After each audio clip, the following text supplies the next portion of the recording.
Good morning students. तो हमने ये second chapter role of the government in health, इस चैप्टर में हमने ये व्हाट इज़ हेल्थ के बारे में आगे की वीडियो में देखा था। तो आज हम यहाँ देखेंगे हेल्थ केयर इन इंडिया, इसके बारे में आज हम देखेंगे। तो यहाँ पर बताया है कि let us examine some of the aspects of health care India, compare and contrast the situation expressed in the first and second columns। तो यहाँ पर आपको बताया है कि ये जो हेल्दी के बारे में देखा हमने, आगे के जो वीडियो था उसमें हेल्दी के बारे में देखा। अब हम देखेंगे कि इंडिया में हेल्थ केयर सिस्टम कैसा है, यानी हमारे इंडिया जो पूरा है उसमें हेल्थ केयर सिस्टम कैसा है और हमारे इंडिया में क्या क्या प्रॉब्लम्स होते हैं, ये सारी बातें हम ये टेबल या दोनों कॉलम में से हम देखेंगे।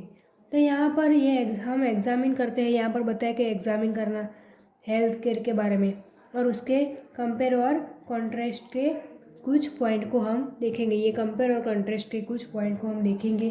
तो यहाँ पर हमें टेबल दिया है और जिसमें दो कॉलम्स हैं, तो उसमें ऊपर हमें ये भी कहा है कि उन दोनों को क्या करने का है, कंपेयर करने का है। तो ये वीडियो में हम ये देखेंगे। तो यहाँ लिखा है India has the largest number of medical colleges in the world and is among the largest producer of doctors. Approximately 15,000 new doctors qualify every year.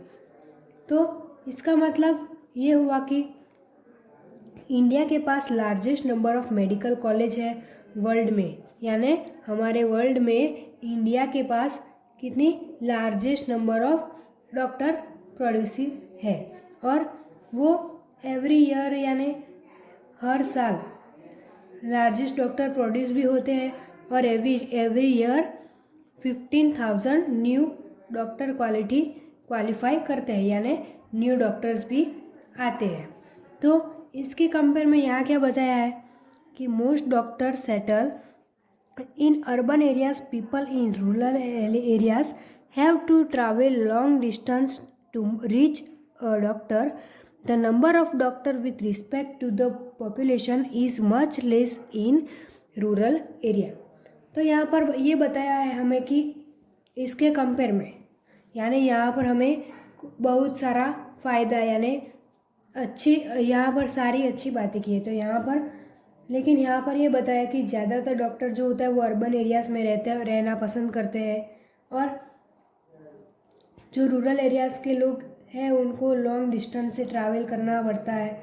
यहाँ पर ये भी बताया कि वो ज़्यादातर डॉक्टर कहाँ रहते हैं, अर्बन एरियाज़ में, और जो रूरल एरियाज़ के होते हैं वो उनको लॉन्ग डिस्टेंस से ट्रैवल करना पड़ता है। और रूरल एरियाज़ में पॉपुलेशन के हिसाब से क्या होता है, नंबर ऑफ़ डॉक्टर्स बहुत ही लेस होते हैं,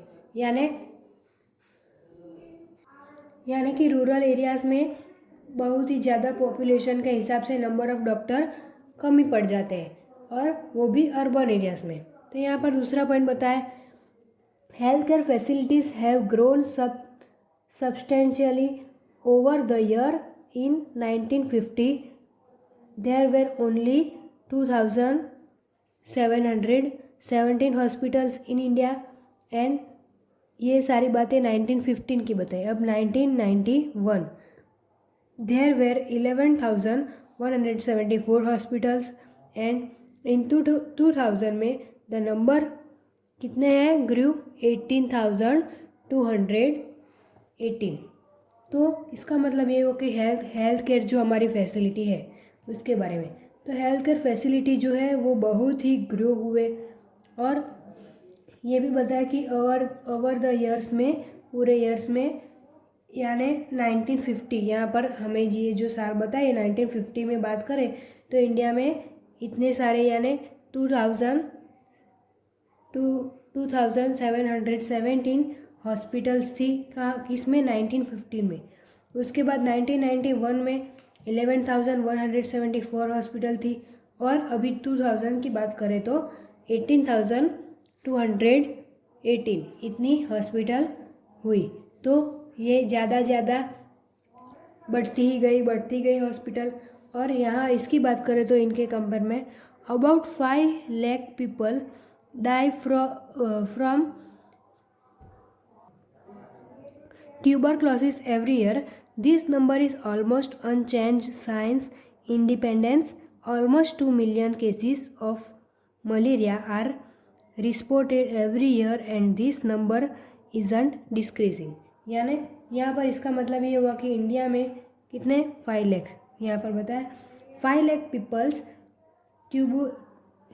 यहाँ पर बताया ट्यूबरक्लोसिस, यानी उसकी वजह से वो क्या करता है एवरी ईयर ट्यूबरक्लोसिस यानी टीबी, उसका शॉर्ट फॉर्म टीबी से एवरी ईयर ये 5 लाख पीपल मर जाते हैं। और ये भी बताया कि ये नंबर ऑफ अभी भी बदला नहीं है, यानी ये नंबर जो सारे हैं वो अभी भी बदले नहीं है।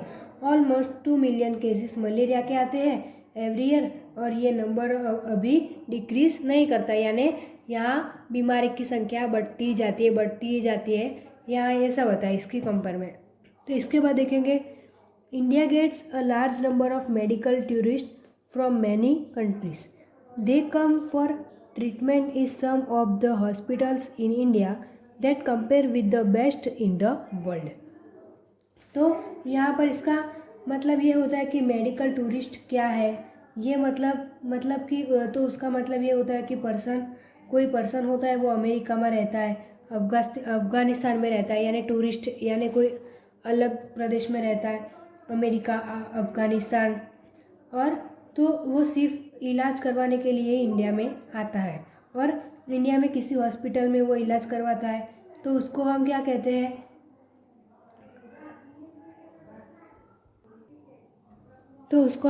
मेडिकल टूरिस्ट के नाम से कहते हैं और नाम से उसे जानते भी हैं। ये लोग वर्ल्ड में बेस्ट जो मेडिकल होती है उसमें ही इलाज करवाते हैं। तो इसके कंपेयर में यहाँ पर लिखा है we are not able to provide clean drinking water to all 20% of all communicable disease are water borne, for example diarrhoea, worms, हार्पिट, हेपेटिटिस एक्सेट्रा। तो यहाँ पर इसका मतलब ये बताया कि इंडिया में सभी लोगों को हम यानी क्लीन ड्रिंकिंग वाटर नहीं दे पाए हैं। ऑल कम्युनिकेशन मतलब ऑल कम्युनिटी में डायसिस उन्हें 20% थे, यानी डायसिस जो थे वो 20% थे, वो वाटर से फैलता है, यानी वो बीमारी किससे फैलती है, वाटर से फैलती है। For example diarrhoea, worm and hepatitis. तो ये इसकी कंपेयर में यहाँ पर बहुत सारी बीमारी बढ़ती जाती है। तो यहाँ पर बताया India is the 4th largest producer of medicine in the world and is also a large export of medicines. तो इसका मतलब ये हुआ कि इंडिया वो कौन सी फोर्थ लार्जेस्ट प्रोड्यूसर है और मेडिसिन्स यानी वो बहुत ही सारी लार्जेस्ट प्रोड्यूसर है किसकी, मेडिसिन्स की, और लार्जेस्ट मेडिसिन को एक्सेप्ट भी करता है। तो यहाँ पर ये बताया कि half of all childrens in India do not get adequate food to eat and are undernourished. तो इसका मतलब ये हो कि इंडिया में जो चिल्ड्रन है उनमें से हाफ चिल्ड्रन यानी आधे चिल्ड्रन जो है उनको अच्छी क्वालिटी में फूड नहीं मिलता है और उसकी वजह से वो अंडर नरिश्ड है, यानी कि बहुत ही बीमार जैसे रहते हैं, यानी उसका डेवलपमेंट भी नहीं होता है।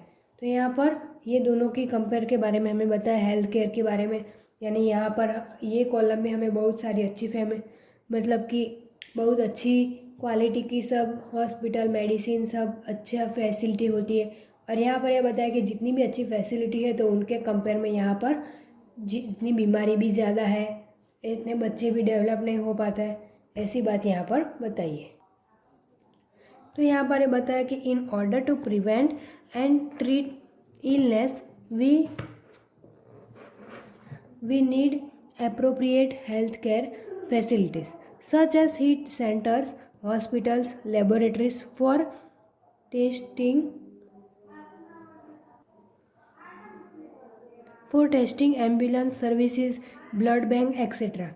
that can provide the required care and services that patients need. In order to run such facilities, we need health worker, nurse, qualified doctor, and other health professional who can advise, diagnose, and treat illness. We also need the medicine and equipment that are necessary for treating patient. These facilities are required to take care of us. तो यहाँ पर बताया है कि हमें illness को हम prevent या ट्रीट करना चाहते हैं और उसके लिए हमको बहुत ही गुड हेल्थ केयर फैसिलिटी देनी होगी, जैसे कि health centres, hospitals, laboratories for testing and ambulance services, blood bank etcetera. ये सारी चीज़ें हमें, ये सारी फैसिलिटी हमें देनी पड़ेगी और ये सभी बातें, ये सभी चीज़ें बहुत ही ज़रूरी है। लोगों को रिक्वायर्ड केयर और सर्विसेज प्रोवाइड करने के लिए बहुत ही ज़रूरी बनती है ये। और उसके बाद ये भी बताया कि इन फैसिलिटी को रन करने के लिए हम किसकी ज़रूरत पड़ती है। इन सारे को रन करने के लिए worker, nurse, qualified doctor and other health professional, ये सारों चीज़ों की हमें, ये सारे लोगों की हमें ज़रूरत होती है जो एडवाइस दे सकते हैं। और यहाँ पर ये भी बताया कि डायग्नोस कर सकते हैं वो, या फिर इलनेस को ट्रीट करने के लिए भी वो लोग ज़रूरी काम आते हैं। और पेशेंट को ट्रीट करने के लिए इक्विपमेंट भी की ज़रूरत होती है उनको। इसके अलावा वो हमें मेडिसिन की भी हमें ज़रूरत होगी और इक्विपमेंट भी ज़रूरत होगी और वो पेशेंट को ट्रीट करने के लिए भी ज़रूरत होती है। ये सारी फैसिलिटी हमारे लिए बहुत ही ज़रूरी है, इसकी बात यहाँ पर बताई। यानी कि ये जो सारे हैं वर्कर्स, ये नीड हमें फैसिलिटी दे पाते, वर्कर, नर्स, क्वालिफाइड डॉक्टर, ये सारे लोग हमें एडवांस प्रोफेशनल्स यानी डिग्नोस इलनेस यानी सारे के लिए हमें एडवाइस अच्छी दे सकते हैं।